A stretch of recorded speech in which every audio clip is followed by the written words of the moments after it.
Welcome to the Commons Cast. We're glad you're here and we hope you find something meaningful in our teaching this week. Head to commons.church for more information. So my name is Joel, and I am grateful to be up here sharing with you again this evening.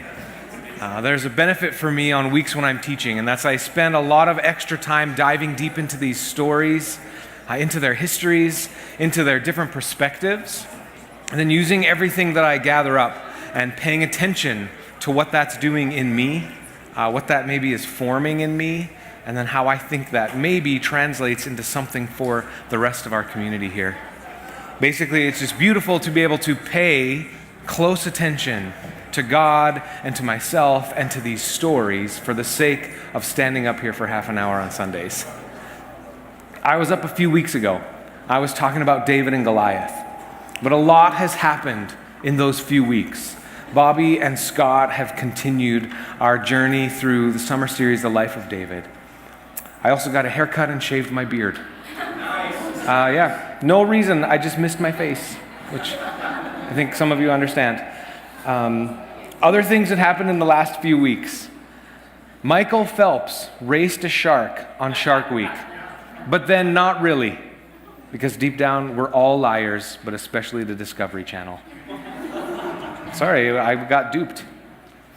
Last week, Scott ended with this beautiful imagery of the power of sticking to the ideal of a relationship, but also acting on the commitment of that relationship.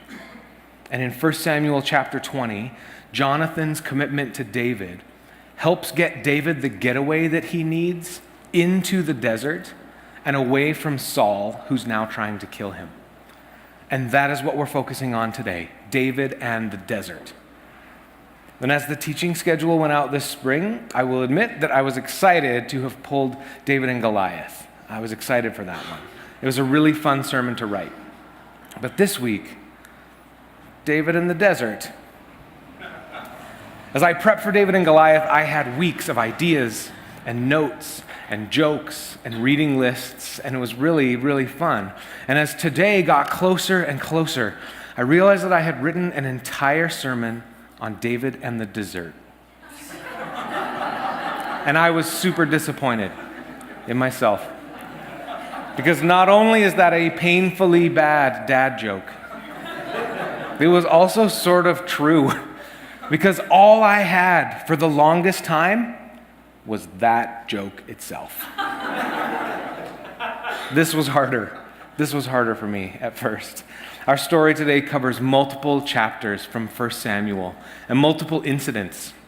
Again, like a lot of these stories that we're covering each week, we follow David, and then these secondary pieces, Saul, Jonathan, Goliath, the wilderness, they all pop in and out while we watch David wrestle with the limits and the weakness of his humanity.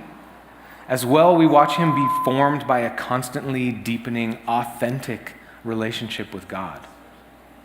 And that's the benefit of walking through his life this summer. 2 weeks ago, Bobby spoke on liminal space, these spaces in and in between transitions. In the summer of 2009, I was in one of these transitional spaces like Bobby mentioned. That summer, I was leaving a job that I think I was good at. I was leaving some families in a church that I loved and that loved me. I was taking this crazy adventure with my wife to leave a job without a new one in place and to move west. Maybe partially because she was a huge Michael W. Smith fan, which no, I don't want to talk about. And that same summer, before we moved, we took this huge trip with the high school students that we were working with. And they all knew that we were leaving in a few weeks, and so the trip was great, but it was also tense, and there were some hurts, and there were just some raw relationships in those moments. In the midst of all of those transitions, that same summer, I took a 2-week trip to Israel with the denomination that I work for. It was liminal. I was liminal. I don't actually know if that's possible. I had to ask Bobby. We'll check. I have photos from this trip to Israel, like this one, where I awkwardly co-rode a camel with my friend James. We actually weren't friends before this ride, but we sure are now. Because yes, we cheaped out and didn't pay to each have our own camel, which was a good call. Instead, we just shared Snowball there.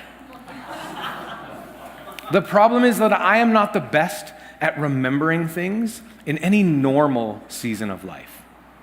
Looking back on that summer and this transitional time and my trip to the Holy Land, I feel like I wasn't present at all. I just was worried that it was this huge waste. And so this week even, I went back and I found the journal that I used and brought on that trip. And in the midst of this crazy transitional time and space in my life, it turns out that being in a different physical space for a different physical amount of time did have a significant impact on me and my relationship with God. Bobby encouraged us with this reality that liminal space matters. Liminal time and space matter. And this week, the story of David and the desert teaches us that physical time and physical space matter. We'll continue in a minute, but would you pray with me? God of love, God of the physical world, in these moments together, would you open our hearts and our minds to see you in this story? As we look at David and his time in the desert, would you be present to us in a way that reminds us that you are good and that you are grace and that you invite us to spend our physical time with you. And as we ask some questions, as we sort through some history, would you reveal yourself in a way that is new to us today? Whether it's through something we hear, something we see, something we sense, or even something that we realize that we knew. Reveal yourself to us this evening, dear God. Amen. So I'm only going to spend a few moments on how time matters, because I think we all get this already. No one has enough. Everyone would like more. And a lot of us have guilt about how we end up spending some of ours. Time matters. Right around here, I was going to slowly read some of the lyrics to Cyndi Lauper's Time After Time and see how long it took for people to catch on. But then when I practiced it, it sounded way too much like a worship song. If you're lost, you can look, and you will find me. If you fall, I will catch you. I will be waiting. Time after time. Who in this room was even alive in 1983? Okay, a couple of us. Okay, but I just wanted to be honest for a second. That song is hugely underrated. Also, it's in all of your heads now, so you're welcome. The ultimate irony is that today I've already spent too much time talking about how important time is, so I want to move on. Time matters, end of point. Just like the Goliath story from a few weeks ago, I cannot read the whole desert narrative that today encompasses. But chapters 21 through 24 of 1 Samuel are David running for his life because Saul wants to kill him, because Saul feels threatened by this up-and-coming David and his approach to the throne. The way that David moved around in the desert is like a combination of one of those epic board games that takes forever to play and an epic action movie. There's strategy, there's alliances, there's attacking, there's regrouping, there's hiding just enough spaces away. 1 Samuel 23 ends with this near encounter where David and Saul are on either side of a mountain and they can almost run into each other, but then Saul has to fall back and fight off one of the armies of the Philistines that's attacking them. It's tense, and the way they write it is very well done and very tense, but the writers want us to know how confined and how tense these things felt in such wide open spaces. Part of my point today is that physical space matters. And so an opening directional question is, what happens to us when we are in different physical spaces than whatever is normal to us? I live in the neighborhood of Silver Springs. It's gorgeous, it has tons of green space and paths, and it's up along the river valley, and it has a prayer labyrinth in one of the forests. So I made a video of myself walking this prayer labyrinth, and we're going to show it. So this is me walking the prayer labyrinth with Kevin's GoPro. Also, we're going to speed it up really fast. I wanted to be the first person ever to make a super sped up video of a person walking a prayer labyrinth, both because I wanted to become YouTube famous, to see if that's a thing, because I searched and no one else has done this. Also, I just thought it would be fun to play in the background while I talk about this story. Or it's just going to make some of you sick. Either way, fun for me. As I considered this message that I was up for, I set out to walk this labyrinth as often as I could in the days leading up to this message. And one of the first nights I got the idea for this video. And the funniest part for me as I did this practice, as I committed to this, was noticing how my very human brain interacted with this labyrinth from the first time that I started right up until this morning. My first few times I just couldn't help myself.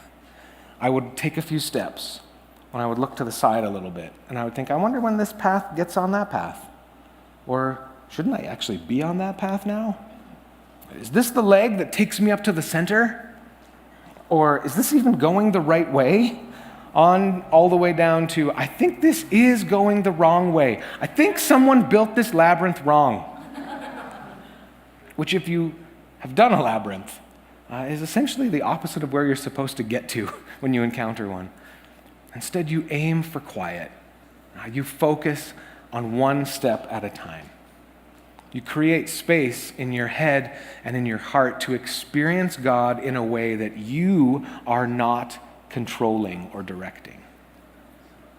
And when you do get to the center, the point is to take a deep breath and then go back out. The center has not unlocked some secret level into God. The point is that you keep going. You keep focusing on your steps until you exit the labyrinth, till you maybe choose to enter it again, having created an opportunity to be formed in some way by your encounter.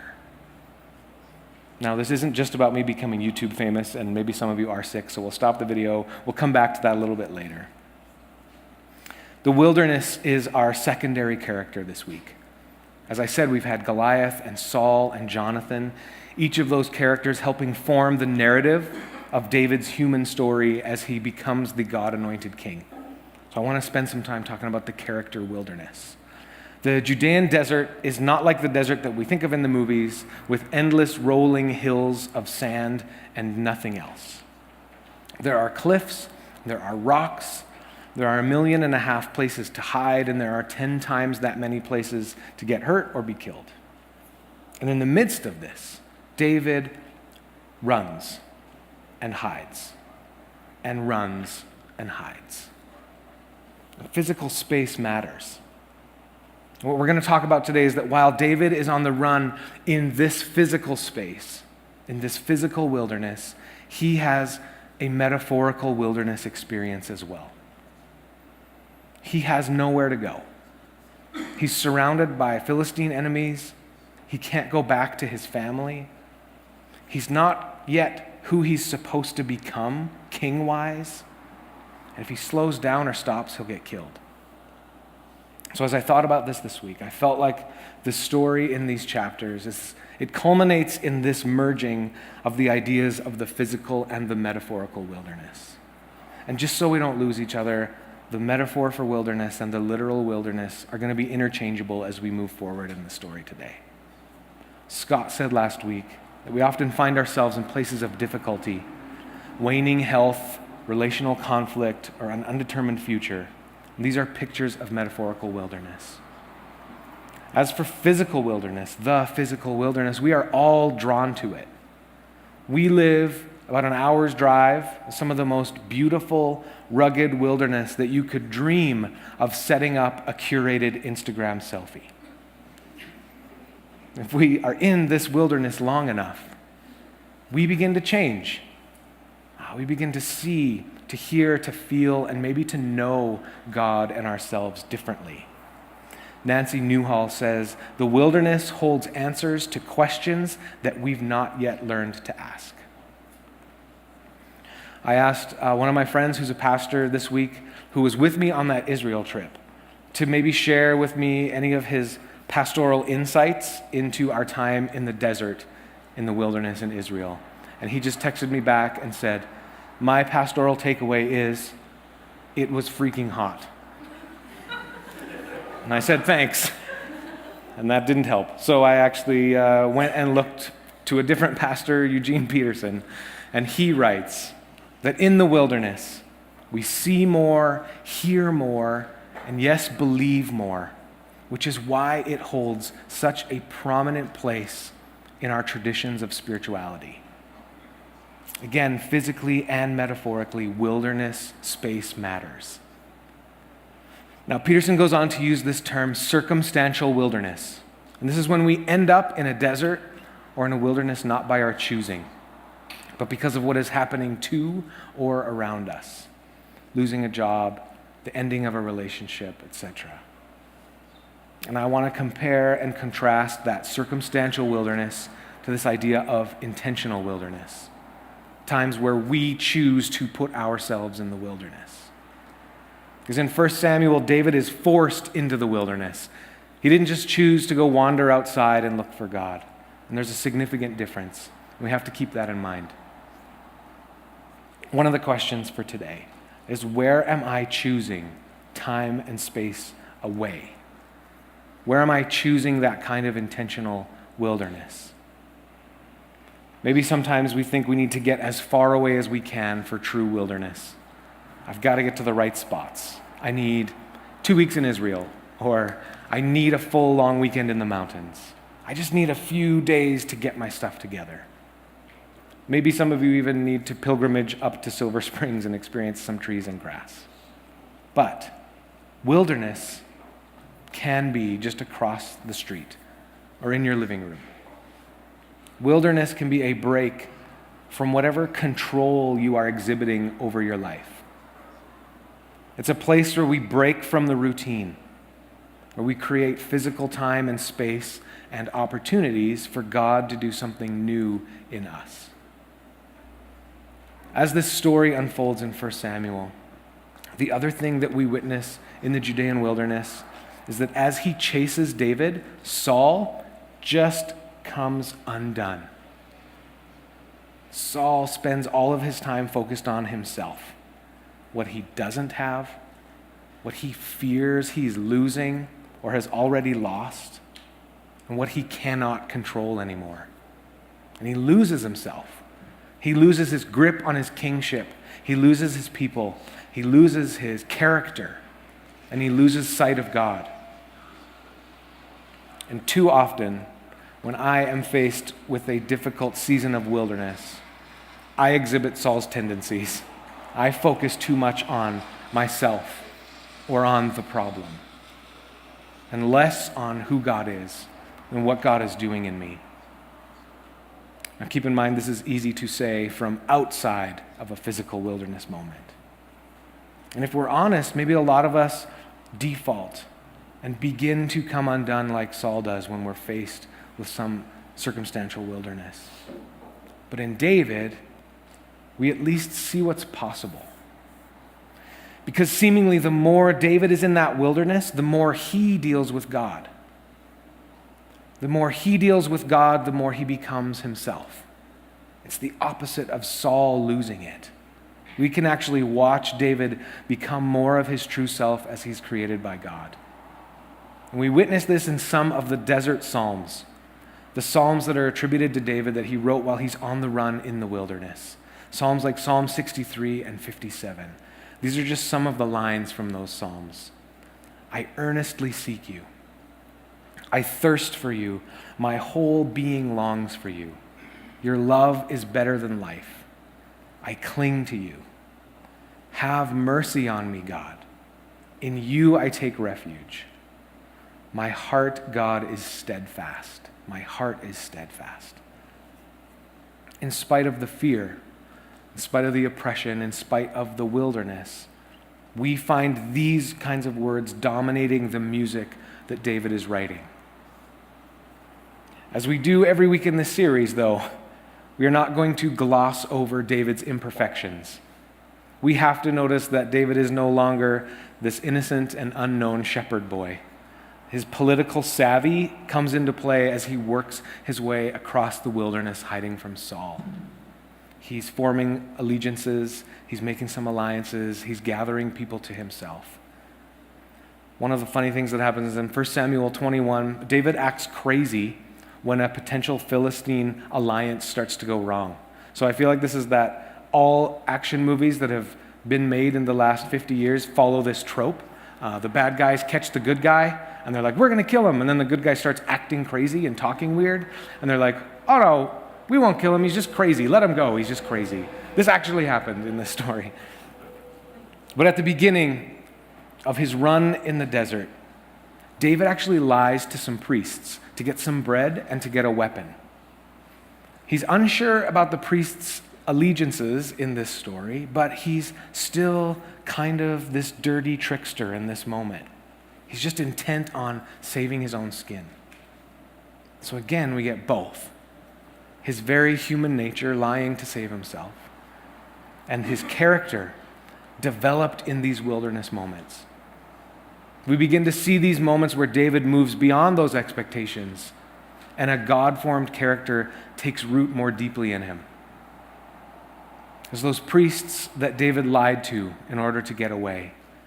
Saul is chasing David, and he ends up a few days later at the same place where David was, meets up with those priests. And Saul orders them and their families all killed just for helping David. Word gets back to that this has happened. Word gets back to David. And Walter Brueggemann points out that Saul has just flown off the handle. And yet it's David who feels responsible for the death of these priests that unwittingly helped him. And when looking at this story closer, all David has done so far is accept the anointing of a future kingship. David owning this moment speaks to his character development in this story. God's development of David's character, it actually comes to this climax, for me, that I see in this moment with Saul in a cave. So in chapter 24, while he's in pursuit of David, Saul stops for a second, and he leaves his army, and he steps into a cave for a potty break. Listen, you do not understand the amount of self-control that it takes for me to not take this into super inappropriate places. So thank you. And I would leave it at that. But junior high Joel noticed this week that a lot of the commentators translate what Saul does in that cave into the word defecate. And I was like, oh, I forgot about that word. That's the word I want to use whenever I talk about this stuff, which is way too often. Okay. But what's insane in this story is that the cave that Saul steps into is actually the exact same cave that David and his men are hiding in a little bit further back. So Saul is there. He's doing his thing. And David's men, they cannot believe it. They genuinely believe that God has delivered Saul into their hands. This is it. It is over. We can easily, quickly, quietly kill him, and in the most embarrassing situation that we could have dreamed up. This is awesome. But David doesn't kill him. He sneaks over and he cuts off a corner of Saul's robe, partly to prove that he was there and that he could have done it. And when Saul leaves the cave, David comes out and he calls to him and he tells him that he could have killed him, but he doesn't intend to. He says in verse 12, actually, my hand will not touch you. And the story says that Saul was so overwhelmed with David's acts that he turns and he says, may the Lord reward you well for the way you treated me today. I know that you will surely be king and that the kingdom of Israel will be established in your hands. This is a major turning point moment. As David's wilderness-trained eyes, they looked on Saul in that moment of vulnerability. And they didn't see Saul the enemy, but Saul the current God-anointed king. David doesn't run through the wilderness, taunting Saul and mocking him. You missed me. I'm going to take your throne, sucker. Again, because David seems focused on God, not the problem or his perceived enemy. Commentator Bill Arnold says that according to this passage, David isn't maliciously intent on taking Saul's life. He's not even culpable for Saul's demise. On the contrary, he seems motivated only by a genuine devotion to Yahweh and to the office of Israel's king. The idea of taking Saul's life is unthinkable to him. And I would add that not killing Saul has so much to do with the character that God is forging within David in the wilderness over time. We can't talk about David without talking about Jesus, and I can't talk about David in the desert without talking about Jesus in the desert. Because for 40 days, Jesus was in the desert tempted. If you remember back to our series on anxiety, it was an opportunity for Jesus himself to break from the rhythms, the expectations, the culture of more, the culture of comparison, the culture of me first, a lot of those things that the devil tempted him about. And in fact, he just fought those things head on. He came face to face with them and found enough faith or courage in himself and God to put those things in their place. While Saul was the reason that David was in the wilderness, Saul didn't define or dominate the wilderness for David. While Satan tempts Jesus his whole time in the wilderness, Satan doesn't define or dominate the wilderness for Jesus, those 40 days. What gets us there does not have to define us. Like David and like Jesus, we are still defined by the divine. Both the physical and the metaphorical wilderness are just filled with the divine. And in any of our wilderness, we get the same chance that David and Jesus had to take physical time in some physical space and set ourselves in the wilderness and work with God as God puts things in their place within us and around us. And character develops step by faithful step, trusting that God is present to us wherever we are, regardless of what those steps might even be. However it is we need to step. The steps can be as unique as we each are. Usually when my kids follow me to the prayer labyrinth, I take them around walks. My 4-year-old son, Frank, he wants to race through all the paths and win the labyrinth. So I appreciate that. And my daughter, Penny, who's 1, she just walks straight to the center and starts dancing. There's just different steps depending on who you are. But character develops step by faithful step. Whether we're in a labyrinth, in the wilderness in Israel, when our careers are in upheaval, when a relationship has ended, if we've lost someone, if we feel angry at God or alone or lost. Bobby referenced the trailer for the upcoming Wrinkle in Time movie, based on the book by Madeleine L'Engle. And in that trailer, Bobby said that she got chills when Oprah's character, Mrs. Witch, says to Meg, "Be a warrior." Well, I have my own love for that book and for the trailer.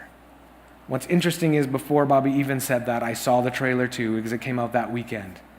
In that exact same scene, I get super emotional when Meg responds to the "be a warrior" charge with just a simple, "I'll try."